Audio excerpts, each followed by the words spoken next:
Hello students, আমার চ্যানেলে তোমাদেরকে স্বাগত। শুরু করছি ক্লাস 12-এর থার্ড সেমিস্টারের ভূগোল ক্লাস। দেখতে পাচ্ছ ইউনিট 2 ভূমিরূপ গঠনকারী প্রক্রিয়া বা ভূগাঠনিক প্রক্রিয়া, এই চ্যাপ্টার থেকে 6 নম্বর পর্ব। এর আগে আমরা কিন্তু 5টি পর্ব করেছি, আশা করি তোমরা অবশ্যই দেখেছো। একটু স্কিপ করবে না, প্রথম থেকে শেষ পর্যন্ত দেখবে। আর আমার চ্যানেলে যারা নতুন আছো তারা অবশ্যই আমার চ্যানেলটা সাবস্ক্রাইব করবে আর পাশে থাকা বেল আইকনটি প্রেস করে রাখবে। তো চলো শুরু করে দিই ক্লাস 12-এর থার্ড সেমিস্টারের ভূগোল ক্লাস ইউনিট 2 ভূমিরূপ গঠনকারী প্রক্রিয়া বা ভূগাঠনিক প্রক্রিয়া পর্ব 6। চলো শুরু করি। প্রথম প্রশ্ন বলছে, দেখো, কার্স্ট অঞ্চলে গুহার ছাদ থেকে ভূমিরূপটিকে কি বলে? উত্তর স্ট্যালাকটাইট। তারপর প্রশ্ন দেখো, পৃথিবীর বৃহত্তম স্ট্যালাকটাইট কোথায় দেখা যায়? উত্তর যেইটা গ্রোটো গুহায়। পরের প্রশ্ন দেখো, স্ট্যালাকটাইট শব্দটি প্রথম কে ব্যবহার করেন? উত্তর ওলে ওর্ম। তারপরে প্রশ্ন দেখো, পৃথিবীর বৃহত্তম স্ট্যালাকটাইট কোথায় দেখা যায়? উত্তর সংদং গুহায়। তারপর দেখো, স্ট্যালাগমাইট শব্দের অর্থ কি? উত্তর পড়ে জমা হওয়া। আচ্ছা, তারপরে প্রশ্ন দেখো, স্ট্যালাকটাইট ও স্ট্যালাগমাইট যুক্ত হয়ে কি গঠিত হয়? উত্তর স্তম্ভ। একটা জিনিস তোমরা একটু মাথায় রাখবে যে এটা কিন্তু স্ট্যালাগমাইট, ঠিক আছে? এটা ময়াকার হবে, স্ট্যালাগমাইট, ময়াকার হর্ষই ট। একটা হলো স্ট্যালাকটাইট আর একটা হলো স্ট্যালাগমাইট।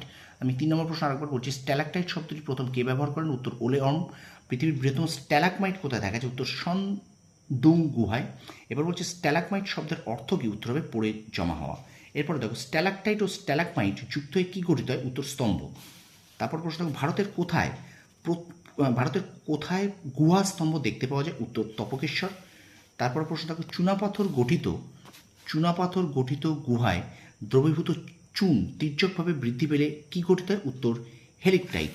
তারপর প্রশ্ন দেখো, কার্স্ট অঞ্চলে ভূপৃষ্ঠে লাল বর্ণের মৃত্তিকা স্তরকে কি বলে? উত্তর টেরারোসা। এবং তারপরে 10 নম্বর প্রশ্ন দেখো, খাড়া ঢালযুক্ত চুনাপাথর অঞ্চলে দ্রবণ কার্যের ফলে সৃষ্ট অতি ক্ষুদ্র ও ঘন সন্নিবিষ্ট খাতগুলিকে কী বলে? উত্তর ল্যাপিস। স্টুডেন্টস, এই প্রশ্নগুলো তোমরা অবশ্যই খাতায় তুলে নাও। আমি আরও একবার বলে দিচ্ছি, এখানে কিন্তু 4 নম্বর প্রশ্ন হবে স্ট্যালাগমাইট, ঠিক আছে? স্ট্যালাগমাইট এবং স্ট্যালাকটাইট, 3 নম্বরটা স্ট্যালাকটাইট, ঠিক আছে? তো ভিডিওটা কেমন লাগছে তোমরা অবশ্যই কমেন্ট বক্সে কমেন্ট করে জানাও। আর অবশ্যই চ্যানেলে যারা নতুন আছো তারা অবশ্যই আমার চ্যানেলটা সাবস্ক্রাইব করবে, পাশে থাকা বেল আইকনটি প্রেস করে রাখবে। চলো শুরু করে দিই পরের প্রশ্ন। ভিডিওটা তারপরে দেখো, বলছে ল্যাপিস জার্মানিতে কি নামে পরিচিত? উত্তর হলো কারেন। ল্যাপিস জার্মানিতে কারেন নামে পরিচিত। পরের প্রশ্ন দেখো, বলছে চুনা পাথরের সৃষ্ট রৈখিক দ্রবণ খাত বিশিষ্ট ভূমিরূপ কি নামে পরিচিত? উত্তর গ্রাইক। তারপর প্রশ্ন দেখো, দুটি গ্রাইকের মধ্যবর্তী উঁচু ভূমিরূপকে কি বলে? উত্তর ক্লিন্ট।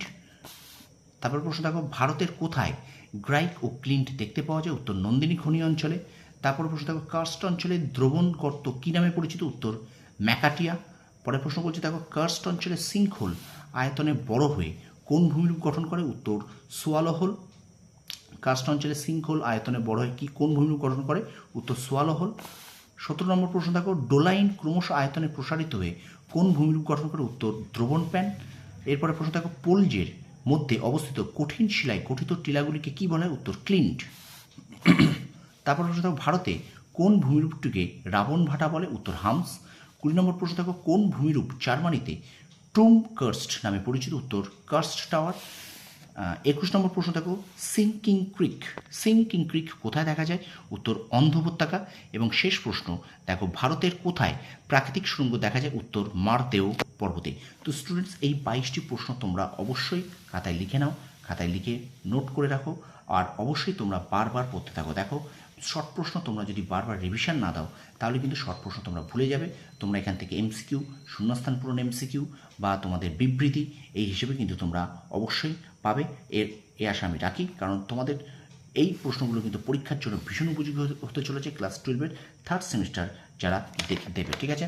তো ভিডিওটা ভালো লাগলে অবশ্যই কমেন্ট বক্সে কমেন্ট করে জানাও। তোমরা একটু কমেন্ট করো আর অবশ্যই লাইক করো আর পাশে থাকা বেল আইকনটি প্রেস করে দাও। আর চ্যানেলে যারা নতুন আছে তারা অবশ্যই সাবস্ক্রাইব করো আর অবশ্যই আমার চ্যানেলটা একটু করে বেশি করে শেয়ার করে দাও, ঠিক আছে? তোমরা সফল হও, তোমাদের সাফল্য কামনা করি। ধন্যবাদ। আর আমার চ্যানেলে কিন্তু প্রত্যেক দিন ক্লাস 11-এর ফার্স্ট সেমিস্টার এবং ক্লাস 12-এর থার্ড সেমিস্টারের ইতিহাস, ভূগোল, রাষ্ট্রবিজ্ঞানের ক্লাস চলছে।